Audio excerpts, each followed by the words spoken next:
Berikut tentang Undang-Undang tentang distribusi barang secara langsung direct selling, yaitu pasal 7 Undang-Undang nomor 7 tahun 2014 tentang perdagangan.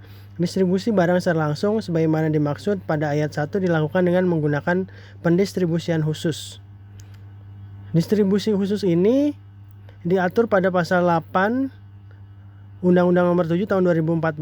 Barang siapa dengan hak distribusi eksklusif yang diperdagangkan dengan sistem penjualan langsung hanya dapat dipasarkan oleh penjual resmi yang terdaftar sebagai anggota perusahaan penjualan langsung.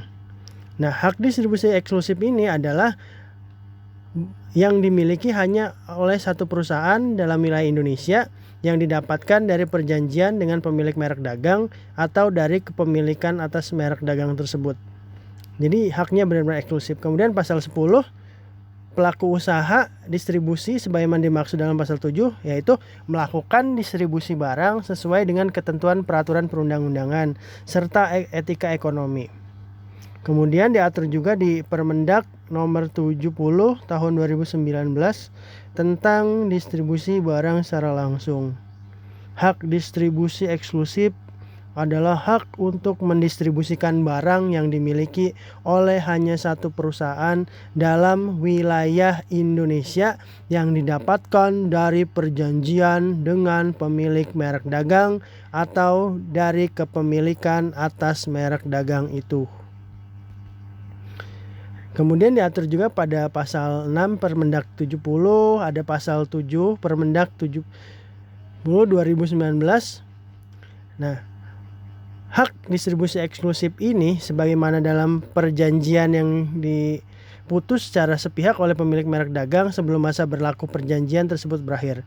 Pemilik merek dagang tidak dapat menunjuk perusahaan baru sebelum tercapai kesepakatan dalam penyelesaian perselisihan oleh para pihak atau sampai ada putusan pengadilan yang sudah berkekuatan hukum tetap. Ini hak distribusi eksklusif. Kemudian ada Undang-Undang nomor 20 tahun 2016 tentang merek dan indikasi geografis. Hak atas merek adalah hak eksklusif yang diberikan negara. Nah, berarti ketika kita punya merek ini harus punya izin agar menjadi eksklusif. Kemudian lisensi adalah izin yang diberikan oleh pemilik merek terdaftar kepada pihak lain berdasarkan perjanjian secara tertulis sesuai peraturan perundang-undangan untuk menggunakan merek terdaftar untuk melakukan penjualan secara direct selling ini tadi. Jadi semua diatur melalui Undang-Undang nomor 20 tahun 2016 tentang merek dan indikasi geografis. Jadi tidak sembarang orang dapat menggunakannya. Lisensi merek ini diatur pada pasal 42 Undang-Undang 20 2016. Pemilik merek dapat memberikan lisensi kepada pihak lain untuk menggunakan merek tersebut, baik sebagian maupun seluruh jenis barang atau jasa. Nah, perjanjian lisensi ini berlaku di seluruh wilayah negara Kesatuan Republik Indonesia, kecuali bila diperjanjikan ada perjanjian yang lainnya. Nah, perjanjian lisensi ini dicatat oleh menteri dan diumumkan dalam berita resmi merek. Nah, perjanjian lisensi tidak dicatatkan atau tidak berakibat hukum pada pihak ketiga. Nah, perjanjian lisensi memuat ketentuan baik yang langsung maupun tidak langsung yang menimbulkan akibat yang merugikan perekonomian Indonesia atau memuat pembatasan yang menghambat kemampuan bangsa Indonesia dalam menguasai. Jadi sangat jelas sekali peraturan-peraturan tentang direct selling ini. Kemudian pemilik merek yang sudah terdaftar telah memberikan lisensi tetap dapat menggunakannya sendiri atau memberikan lisensi kepada pihak lain untuk melakukan penjualan dengan menggunakan merek yang sudah terdaftar ini tadi. Nah, banyak sekali pasalnya, ada pasal 43, pasal 44, pasal 45, dan penerima lisensi ini dianggap sama dengan pengguna merek tersebut. Jadi ketika sebuah perusahaan memberikan lisensinya atau untuk melakukan penjualan beli, merek ini adalah sama dengan merek aslinya. Kemudian diatur juga di Permenkumham nomor 8 2016 ada tentang pencatatan lisensi merek. Pencatatan perjanjian lisensi dimaksud ini ada diajukan oleh pemohon, diajukan secara tertulis kepada menteri. Permohonannya bisa secara elektronik maupun non elektronik. Jadi semakin mudah sebetulnya untuk mengurus lisensi merek ini tadi. Kemudian di pasal 4 juga disebutkan tentang salinan perjanjian lisensi, kemudian ada surat khusus, dan jika menggunakan di surat khusus ini jika kita mengajukan melalui kuasa. Kemudian ada bukti pembayaran bila pemohon melakukan pencatatan perjanjian lisensi. Nah, selain mengunggah dokumen sebagai dimaksud di ayat sebelumnya, pemohon juga harus mengisi formulir pernyataan secara elektronik bahwa perjanjian lisensi yang dicatatkan merupakan objek kekayaan intelektual yang masih dalam masa perlindungan, tidak merugikan kepentingan orang lain, dan lain-lain. Eksaminasinya dalam hal berdasarkan hasil pemeriksaan terdapat kekurangan harus dilengkapi paling lama 10 hari dari pengajuan. Nah, kemudian dari hasilnya menteri akan mengumumkan hasil lisensinya seperti apa. Jangka waktu lisensinya berjangka waktu selama 5 tahun dan dapat mengajukan permohonan kembali dengan biaya yang ditentukan. Diawasi oleh pasal 100 Undang-Undang Nomor 7 Tahun 2014. Jadi semua ini ada yang mengawasi, tidak sembarangan. Jadi jangan salah pilih untuk investasi direct selling.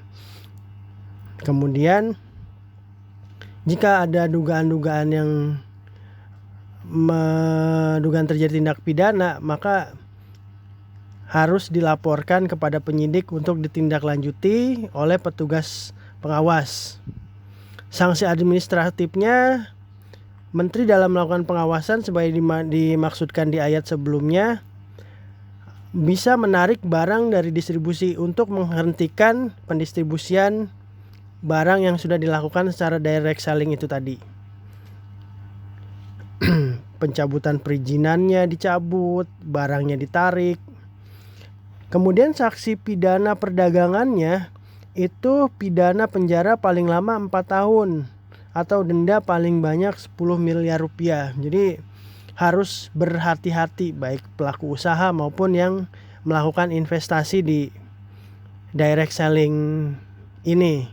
Kita harus tahu dulu kejelasannya, legalnya, agar kita tidak terjerat oleh sanksi-sanksi yang akan merugikan kita.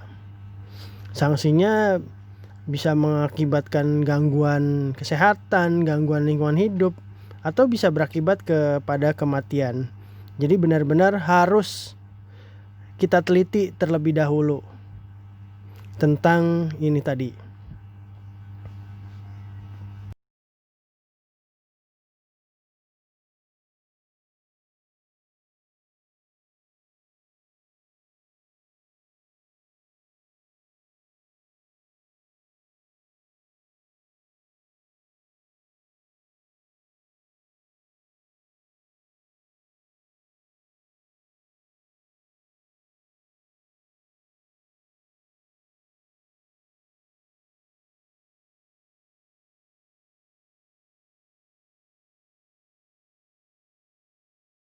Ya.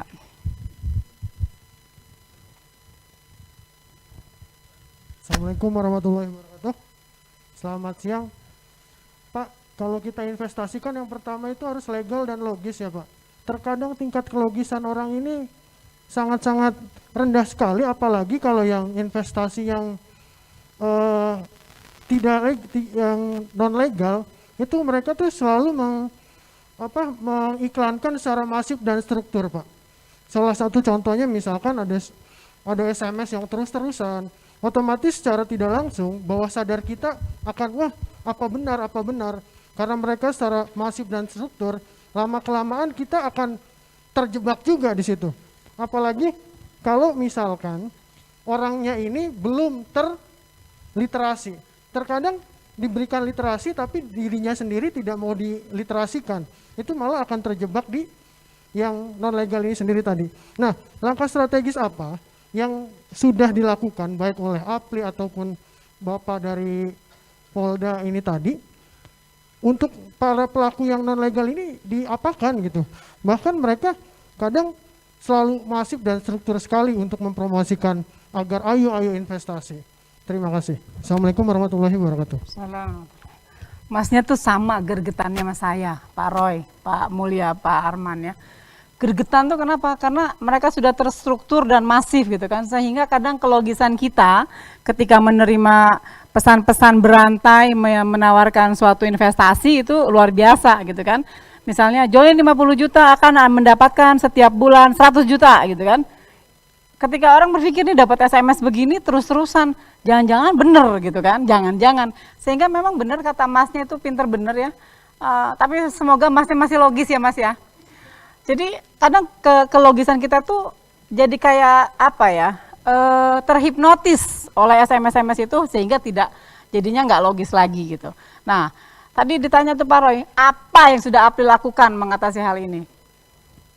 Baik, APLI sebenarnya sebuah organisasi non-profit yang kami bekerja tanpa digaji dan tanpa ya non-profit ya, memang benar-benar non-profit Bu. Jadi kami punya tujuan satu, mengajarkan masyarakat Indonesia untuk berhati-hati terhadap investasi bodong ataupun money game yang sering terjadi. Nah yang paling problem adalah hal ini tidak hanya terjadi di Indonesia tapi di seluruh dunia. Bahkan di negara yang sangat maju pun itu masih terjadi. Jadi ini tidak bisa dihindari dan satu-satunya cara Anda untuk menghindari adalah logik gitu loh. Jadi selain logik juga kalau memang terlihat ada yang tidak benar ya harus dilaporkan segera. Laporkan ke polisi, dan saya melihat banyak yang terjadi di Indonesia adalah korban tuh malu melapor. Ini yang problem paling besar. Setelah kena malu melapor. Nah, lama itu juga menjadi pembiaran yang akibatnya makin banyak korban gitu. Jadi itu pertama. Kedua yaitu saya pikir yang paling penting adalah melakukan pengecekan di apli.id atau .co.id. Itu ada 8 ciri-ciri daripada money game, investasi bodong, skema piramida, skema Ponzi. Jadi silakan dilihat di sana dan dicek, bisa di print keluar, dipegang setiap saat, jadi supaya tetap logik gitu. Pak Mulya ada tambahan? Pak Mulya masih logis kan? Coba dijelasin itu yang tadi. Sebetulnya ini yang namanya skema piramid ini sebetulnya kan itu kalau kita bicara filosofinya itu berawal dari tampilan daripada bagaimana pekerja itu membangun suatu piramid untuk keagungan Firaun. Jadi si Firaun ini di bawah di atas penderitaan orang-orang yang di bawahnya dia mampu bersenang-senang. Jadi itu filosofinya. Terus kemudian dari literasinya memang semua mengatakan bahwa yang namanya skema piramid ini adalah fraud. Jadi memang penipuan. Hanya dia bertransformasi, berganti-ganti dengan berbagai cara. Nah kalau kita lihat dari undang-undang itu kan diatur perdagangan langsung dan tidak langsung. Artinya kalau dia pakai distribusi yang langsung, ini masuk ke dalam ranah bahwa ini pidana skema piramid, masuk ke undang-undang perdagangan. Tapi kalau yang terkait dengan misalkan tidak langsung, itu masuk ke dalam undang-undang perbankan, misalkan terkait investasi ilegal dan segala macam. Jadi ada perbedaan di sini ya. Jadi kadang-kadang masyarakat menganggap itu sama, itu ada perbedaan karena diatur dalam undang-undang ini langsung dan tidak langsung. Tapi manakala dia menggunakan cara rantai atau dengan distribusi secara langsung dengan rantai mitra usahanya, maka itu masuk ke dalam pyramid scheme yang dimaksud dalam undang-undang perdagangan. Terus kemudian apabila terkait dengan permasalahan ini sebetulnya sudah dicirikan ya dalam Permendag 70 ya tentang ciri-ciri skema piramid. Di samping memang dalam praktek dikembangkan lagi untuk meyakinkan, termasuk kalau misalnya tanpa izin dan segala macam itu disampaikan. Tapi kalau dalam Permendag 70 pasal 30 itu ada 3 kriteria. Artinya yang terkait ada satu, itu kalau dia memperoleh bonus komisi dari recruiting. Kedua, terkait dengan misalkan dia punya satu identitas untuk lebih dari satu hak usaha. Yang ketiga, dia passive income, artinya dia memperoleh komisi dan bonus bukan dari hasil perdagangan barang atau jasa. Jadi sebetulnya kriteria ini yang kemudian connect-nya kepada pasal 105. Nah, seharusnya ini sudah ada panduan bagi penegak hukum untuk kemudian melaksanakan ini dan menerapkan ini lebih jelas. Kalau zaman Pak Arman dulu belum ada Permendag ini. Akhirnya itu kan kemudian juga bisa diputus kalau memang itu serius kita lakukan. Nah, ini terkait banyak dan maraknya orang yang tersangkut masalah skema piramid atau bisnis ilegal, karena memang di kita ini banyak orang yang tidak seperti di kultur di Jepang dan di negara-negara yang memang yang disiplin dan keinginan bekerjanya kuat ya, karena banyak di kita ini terpengaruh pengen cepat kaya dengan cara mudah, dengan jalan pintas, itu yang banyak, sehingga waktu orang mengiming-iming dengan alasan-alasan yang tidak masuk akal, dia sudah buta gitu, bisa gelap mata dan ikut. Sehingga itulah yang kemudian membuat kita banyak yang terjerat. Padahal sebetulnya ada cara-cara pencegahannya, yaitu misalkan dia menanyakan kepada instansi terkait. Bahkan APLI pun sudah membuka webnya untuk kemudian apabila misalnya curiga terhadap satu investasi yang memberikan keuntungan yang banyak sekali yang tidak rasional, ya bisa ditanyakan. Paling nanti akan dilihat apakah dia anggota APLI atau tidak, punya perizinan atau tidak, dan segala macam bisa dikonsultasikan dengan pihak APLI. Demikian. Terima kasih Pak Us. Ini ada yang tanya lagi, sistem binari umumnya, ini nggak bisa saya baca. Apakah MLM bisa dengan marketing plan binari? Pak Roy, apa saya yang jawab nih? Pak Roy aja kali ya. Kak, kalau binari itu boleh, tidak ada sampai sekarang tidak ada dasar hukumnya yang mengatakan binari sistem itu tidak boleh, ya. Binari sistem itu boleh.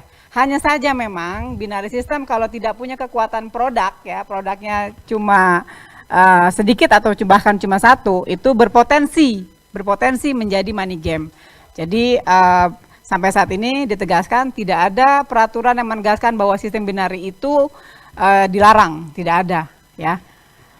Pertanyaan berikutnya, nanti kalau nggak dibacain komplain, ini adminnya gimana gitu kan? Ini dari kemarin ya, saya selalu baca apa perbedaan APLI dan AP2LI. Saya jawab saja singkat, jawabannya beda tulisannya. APLI, APLI, AP2LI ada angka 2-nya, kami tidak. Sudah, kita tidak bahas panjang lebar lagi. Pertanyaan berikutnya, sekarang lagi marak tawaran join bisnis cryptocurrency, beli aset digital tapi dikembangkan dengan sistem jaringan. SmartPay Crypto yang menawarkan janji bonus besar dan passive income 2% per hari. Apakah praktek bisnis ini legal atau ilegal? Coba Pak, tentang cryptocurrency Pak. Oke, cryptocurrency sekarang sudah diatur oleh Bapepti, jadi tidak boleh di MLM-kan. Dan kami sudah kerjasama dengan OJK kalau yang cryptocurrency tidak boleh MLM. MLM tidak boleh cryptocurrency. Apalagi itu ada tulisan passive income 2%, itu sudah pasti money game. Dari mana Anda 2% berarti sebulan 60%. Itu berbahaya sekali, itu sudah pasti money game. Sesuatu yang ditawarkan dengan income yang stabil itu sudah pasti money game ya. Sebuah tidak ada yang pasti kecuali Anda memasukkan uang ke bank setahun aja baru 7% kan. Ini 60% sebulan. Setahun 720%. Dari mana bisnis sebesar itu? Nggak ada, ini sudah pasti money game. Oh gitu ya Pak. Oke. Kalau koperasi yang sekarang juga marak investasi bodong, apakah sama dengan skema piramid koperasi? Ini siapa yang jawab nih? Oh Pak Roy lagi. Sebenarnya skema piramida apa saja, dia bisa berbentuk koperasi, berbentuk apa saja. Saya ingat banget dulu skema piramida itu jual peternakan bebek, kemudian jadi emas. Dari bebek ke emas, kemudian jadi pohon, kemudian jadi rumah, kemudian berubah jadi tanah suci, kemudian berubah lagi sekarang jadi cryptocurrency. Jadi bisa apa aja, mungkin nanti jual dasi atau jual baju ya nggak tahu. Kemarin kata Pak Tongam, waktu Pak Tongam paparan, kebetulan juga salah satu narasumber kita Pak Tongam Meltobing, Ketua Satgas Waspada Investasi. Ada lagi loh Pak bisnis itu sapi, namanya pastur apa? Jadi sapi diadopsi, nanti dapat uang berapa, kemudian cari lagi, begitu terus itu kok. Jadi bisa-bisanya gitu ya, apa segala rupa dijadiin bisnis gitu kan. Itu gimana Pak Roy, fenomenanya lama-lama orang dijual kali ya. Ini udah ke sapi soalnya kan. Ya, skema piramida dan skema Ponzi tidak akan berhenti sampai kapanpun. Terbukti dari dan hati-hati, ini bisa menjatuhkan negara karena di Lutinia dan beberapa negara, Armenia itu pernah perang saudara gara-gara skema Ponzi dan skema piramida, dan itu membuat orang jadi malas. Jadi yang terpenting adalah jangan mau mengambil jalan singkat untuk menjadi kaya. Direct sales yang benar itu Anda juga harus bekerja dengan keras untuk mencapai posisi tertentu. Itu tidak seperti yang dipromosikan di money game, Anda tidur bisa dapat uang. Jadi hati-hati sekali. Bang Arman mungkin tambahin Bang, dengan fenomena sekarang ini ya, yang skema piramida, money game makin banyak kan di Indonesia, itu sebaiknya masyarakat harus diapain supaya ngerti bahwa itu tuh bahaya gitu? Ya, saya sendiri hampir jadi ini juga, saya Korban? bukan. Saya juga hampir dimasukin alam bawah sadar saya juga sama orang-orang ini. Jadi pernah tidak logis ya? Ya, Ternyata bukan saya YouTuber tetap aja logis. tuh Bang, Abang juga bisa jadi nggak logis. Gimana ceritanya? Bukan, tuh, maksudnya Bang? artinya begini, saya aja yang aparat itu banyak ditawarkan terpengaruh hal-hal ya? seperti ini. Banyak juga, saya tidak mengungkapkan ke ini luar, tapi banyak juga aparat yang kena juga, gitu loh. Tapi banyak yang malu melapor karena, wah kok saya ini aparat tapi jadi korban money game, saya jadi korban skema piramida gitu. Karena memang ini yang dicari oleh para owner ini, bahwa mereka butuh public figure. Untuk meyakinkan yang lain, mereka butuh public figure. Itu makanya justru dengan profile aparat, profile public figure, artis dan sebagainya, ini justru malah menjadi sasaran mereka. Ini yang harusnya mereka aware. Mereka harusnya lebih, logikanya harus lebih daripada masyarakat awam. Karena ketika mereka direkrut, ketika mereka berhasil untuk direkrut, maka mereka akan meyakinkan orang awam lainnya untuk menjadi member daripada skema piramida ini. Oleh sebab itu, ya public figure, aparatur, PNS, TNI Polri, itu harus punya sense of awareness, sense of krisisnya. Mereka harus tahu, mereka harus lebih paham daripada orang awam bahwa ini nggak benar, ini skema piramida. Itu edukasinya justru harus di mereka dulu nih sebenarnya. Mereka harus paham betul, karena mereka yang jadi sasaran utama sebenarnya untuk meyakinkan orang awam bahwa ini adalah bisnis yang benar dan logik dan bisa menjadikan sumber penghasilan yang luar biasa dan menjadi harapan masa depan bagi masyarakat awam gitu. Nah, artinya sasarannya adalah tentunya aparat TNI Polri, PNS, public figure, artis dan sebagainya. Saya kira demikian. Terima kasih. Ya, kita jawab 2 pertanyaan lagi karena tidak terasa sudah hampir jam 3. 2 pertanyaan ini kita jawab, kemudian kita selesai. Selamat siang Mbak Moderator, selamat siang. Saya mau bertanya, jika dalam suatu perusahaan MLM dilarang jual produk di marketplace dengan harga diskon tidak sesuai dengan SOP harga perusahaan, perusahaan sedang sampaikan ke MP, tetapi tidak digubris oleh MP dan member. Ini MP maksudnya apa ya? Oh, marketplace disingkat. Bagaimana solusi dari Apli hal ini? Terima kasih atas pencerahannya. Jangan dijalanin dulu ini. Selamat siang Mbak Moderator, saya mau bertanya, jika dalam suatu perusahaan dilarang jual produk di marketplace dengan harga diskon tidak sesuai dengan SOP. Jangankan dengan harga diskon, dengan harga lebih mahal pun semua produk MLM tidak boleh dijual di marketplace. Kata siapa? Itu ada undang-undangnya, bukan kata saya. Ya, jadi mau harga diskon, mau harganya lebih murah bahkan, mau harganya lebih mahal bahkan, semua produk MLM tidak boleh dijual di marketplace. Perusahaan sedang sampaikan ke marketplace tapi tidak pernah digubris oleh marketplace dan member. Bagaimana solusi dari Apli terhadap hal ini? Terima kasih atas pencerahannya. Jadi kebetulan ini pasti nggak nonton talk show kemarin. Kebetulan kemarin kita ada sama teman-teman TV Dexus Barreskrim sedang mengolah marketplace. Jadi sudah ada kerjasama ya antara Apli dengan di TV Dexus, khususnya IKNB. kita akan melakukan sosialisasi dengan teman-teman marketplace dan alhamdulillah sudah ada titik terang ya. Mereka sangat kooperatif dan mau bekerja sama. Kita tunggu mungkin setelah acara Apli Convention akan di follow up lagi ya. Tapi sudah ada beberapa dari marketplace yang sudah sangat bersedia men-take down produk-produk direct selling. Sore para narasumber yang terhormat, mau tanya, jika bisnis sistem reseller yang belum ada izin Apli, apakah diperbolehkan beroperasi? Terima kasih. Reseller nih. Kokoh, silakan. Kembali lagi, apakah dia punya level ke bawah atau tidak? Kalau dia punya satu single level atau multi level, itu tidak boleh beroperasi, harus pakai izin dari Kemendak, bukan izin Apli.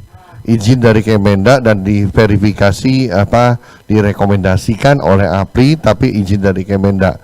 Jadi seperti franchise juga punya izin dari Kemendak ya. Nah, reseller ini sistem yang kalau dia cuma menjual ke ditunjuk ke satu daerah itu tidak perlu. Jadi kembali lagi kepada strukturnya yang perlu kita perhatikan. Ada tambahan Pak Mulya, Bang Arman mungkin sebelum kita tutup acara ini? Cukup, oke. Jadi kepada teman-teman semuanya ya, terkait dengan maraknya skema piramida, money game, apapun bentuknya itu, ya Apli sudah melakukan, bahkan sering kita melakukan sosialisasi ke teman-teman mahasiswa, bekerja sama dengan perdagangan, ya bahkan dulu kita bekerja sama dengan Satgas Waspada Investasi, yang mungkin awal tahun kita juga mulai berkoordinasi ulang dengan teman-teman di Kementerian Perdagangan dan BKPM ya. Bahkan Badan POM juga sudah mulai membuka pintu ya, supaya kita mungkin lebih erat dan lebih tertata dengan rapi industri direct selling ini untuk segala perizinannya dan terproteksi produknya.